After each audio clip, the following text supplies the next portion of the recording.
Hello, my name is Johnny Abreu. I am doing the Minerals of Our Lives case report. I am in GLG 110 and my professor is Michelle.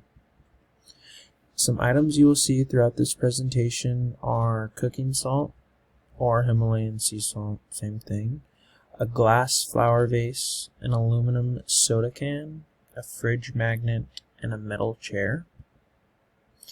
So, this is sea salt, also known as sodium chloride. The darker it is, the more nutrients it has. It's also in quite a few other minerals. Some perks of sea salt, I use a lot of it for my food.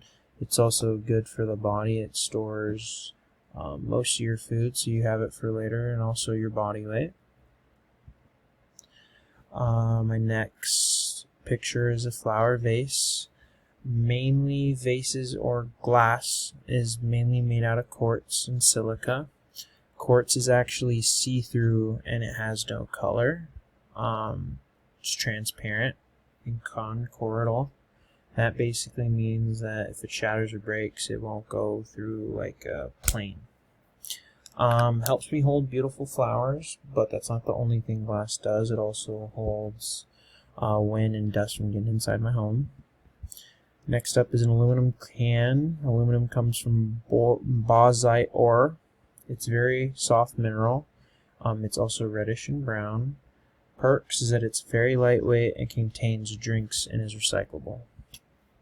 Next up is the fridge magnet, made out of iron, nickel, and magnetite. Magnetite's what's magnetic, key magnet.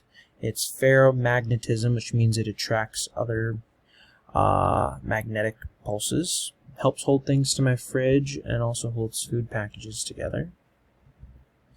Next up is a metal chair. My metal chair is made out of iron, can corrode easily and is malleable. That's what iron is, or characteristics of iron. Metal chair allows me to sit and eat, enjoys times with my family, and also allows me to rest when I need to. That is all I have.